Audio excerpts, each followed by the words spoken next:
les combats de la Vierge Marie. Dites à quelqu'un de prendre Apocalypse 12, qu'il interprète selon son Saint-Esprit, qu'il dise ou ce qui est écrit est faux, ou c'est lui qui dit la vérité. Parce qu'Apocalypse 12 nous parle clairement de la Vierge Marie. Et comme j'avais dit à quelqu'un quelque part, on dit qu'elle veut donner naissance à un enfant mâle. Et dont le dragon est prêt à dévorer, à avaler l'enfant. Heureusement que le grand est venu au secours de cette femme et il a envoyé les aigles ramasser l'enfant et l'amener où? Pour être assis à la droite de son père. C'est ce que c'est écrit là-bas. Lorsqu'on s'arrête rien qu'à ce niveau, quel est l'enfant qui est assis à la droite du père? C'est qui?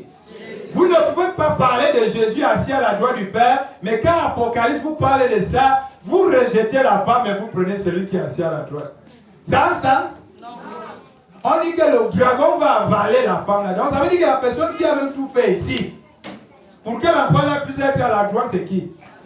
Vous ne pouvez donc pas insulter la femme qui a donné naissance, mais vous prenez l'enfant qui est assis à la droite. Ça n'a aucun sens. Ça n'a aucune logique humaine, si je parle d'abord en termes humains. Vous ne pouvez pas prendre une femme qui a poussé toute la nuit, crié toute la nuit, et après maintenant, pendant qu'on veut je ne sais pas quoi, voler votre enfant. Moi, tonton Jean, je viens, j'enlève cet enfant, je mets cet enfant à la droite du Père et je vous protège. Après on dit que vous n'avez rien fait. Hein? Donc tous les cris là. Attends, les cris étaient John. Vous savez ce qui m'énerve même souvent avec l'histoire de Marie? C'est les femmes qui insultent même encore Marie. C'est ça qui m'énerve. Je ne comprends rien. Vous ne pouvez pas dire que vous voulez égalité. Mais lorsque maintenant vous parlez d'une femme qui aussi, après maintenant Satan vous a mis dans la bouche que insulter la femme là que bordel. Dans la Bible, il y a un verset où on dit créons à notre image et à notre ressemblance. On les créa hommes et femmes. La femme était où? Ça veut dire que la femme existait déjà.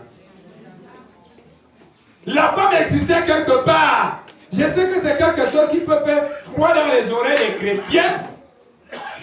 On ne peut pas créer une chose si ça n'existe pas. Ça veut dire que la femme qu'on est venu créer, elle existait. Tu ne peux pas avoir de père sans mère. Ça se passe comment? Comment quelqu'un peut avoir le père? Tu as le père, c'est Dieu. Le fils Jésus et la mère, c'est qui? Ils ont fait ça comment pour que toi tu arrives? Ça veut dire que c'est même toi qui fais le maman Satan. L'église qui n'arrive pas à reconnaître Marie comme mère, ils font le maman Satan. Vous allez dire quoi? Que le père prend le fils et il fait ça dur. Et l'enfant sort, et tu sors. Tu es le fruit de maman Satan. Tous les gens qui refusent Marie dans leurs églises comme mère font le maman Satan. Parce qu'une famille normalement constituée, père, mère, enfant. Mais si maintenant ta famille n'a que père, fils, enfant, mère, ça fait comment? Ce n'est qu'aujourd'hui que l'État a demandé qu'on mette le nom du père. Mais avant, on ne pouvait pas mettre le nom du père, mais on mettait le nom de la mère. Il est facile de reconnaître l'identité de la maman que l'identité du père. Parce qu'aujourd'hui, tu parles là-bas, tu montres le père, non, ce n'est pas moi. Est-ce que c'était le seul? Là-bas, c'est le seul. Mais au moins, quand tu es une mère, un jour tu arrêtes avec maman, est-ce que vous m'avez le soir là? Tu dis que c'est un tout pourri, c'est un mousbou, c'est un munda, c'est un certificat. Qui est réellement mon vrai père? Et la maman, si elle veut cache, mais si elle veut un jour, elle va te dire voilà, c'est pas ça. Comment donc on peut être dans une famille, on n'a que le père et l'enfant qui vous prépare à manger? Et vous savez très bien comment les familles où il n'y a pas de mère sont difficiles. Qui vous prépare à manger? Vraiment, je dis toujours, évitons les considérations de ce qu'on ne comprend pas. Allons dans le sens premier de la vie. Comment dans une famille sans mère, pour ceux qui n'ont pas de mère, Dites-moi à peu près comment ça se passe. Il n'y a que 2 hommes, le père et le fils. Vraiment, je ne vous manque pas la famille là. Vous allez trouver d'abord que la maison est toujours sale. Parce que les 2 hommes n'ont pas le temps. Qui va accepter par les préparer? Ils vont toujours manger les pains et les sardines. Dans la maison, il y a 2 hommes. Mais dans la maison, il y a quand même une femme. Même si c'est votre petite soeur. Va à la cuisine, non? Elle ne peut pas, non? Hey. Réfléchissons un peu. Avant de dire des choses qu'on ne comprend pas, redevenons un peu africains. Oui, si on dit maintenant que oui, vraiment, Marie n'a rien fait, est-ce que toi qui as accouché ton fils, tu n'as rien fait? Si on dit vraiment que Marie n'a aucun rôle, ça voulait dire que toi également dans ta famille, tu n'as aucun rôle en tant que femme. Est-ce que le rôle de la femme dans une famille n'est pas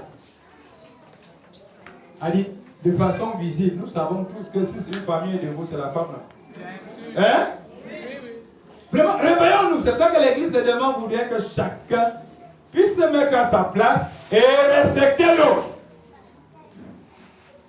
Si toi tu as décidé de ne pas aller vers Marie, laisse l'autre qui part vers Marie. Et j'ai l'habitude de vous dire, il y a les disciples qui ont reçu le Saint-Esprit, et il y a les disciples qui ont reçu Marie et le Saint-Esprit. C'est pour cela que Jean est à la fin. C'est à lui qu'on a révélé ces choses. Parce qu'il a reçu Marie et le Saint-Esprit. Mais les autres n'ont reçu que le Saint-Esprit. Et quelqu'un qui a reçu Marie comme moi, le Saint-Esprit comme moi, c'est des gars qui sont très forts. Parce que tu es doublement fort. Mais si tu dis simplement que je ne crois que la puissance est du Saint-Esprit et la puissance est d'une mère. Et les mères sont fortes. Hein? Nous savons chez nous les Bantous que la vraie sorcellerie vient de la maman. Je prête souvent l'église de Dieu et non l'église des hommes. Parce que dans l'église des hommes, chacun va sortir la théorie en disant que telle église va aller en enfer parce qu'il prie Marie. Oh, là-bas il prie le démon. Il y a même les gens qui appellent Marie démon. Et j'ai l'habitude de dire si Marie est démon, Jésus est quoi? Point. Démon. Parce qu'il sort du ventre. Vous ne saurez donc vénérer, acclamer Jésus comme saint, mais le ventre qui a porté. Vous traitez ce ventre de démon. Est-ce que ça a un sens? Plus souvent, je vous dis, c'est dans, je crois, Actes des Apôtres 1. On dit que pendant que tous y étaient, on commence à citer le nom des disciples et on cite aussi le nom de Marie. On dit qu'elle était aussi là, à la Pentecôte.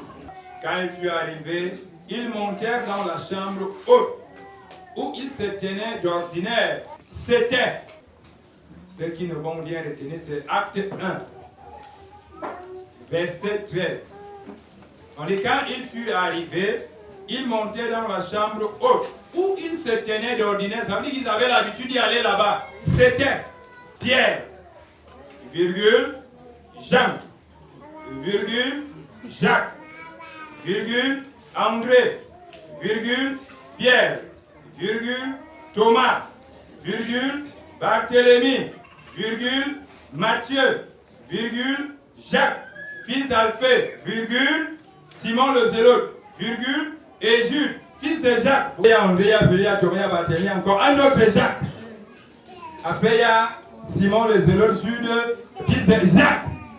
Donc ici, tu as parmi les 12 là, on cite Jacques 3 fois. Et on continue tous d'un comment encore persévérer dans la prière avec les femmes, virgule.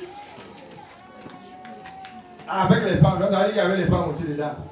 Et après la virgule, on dit et Marie, virgule, mère de Jésus, et avec les frères de Jésus.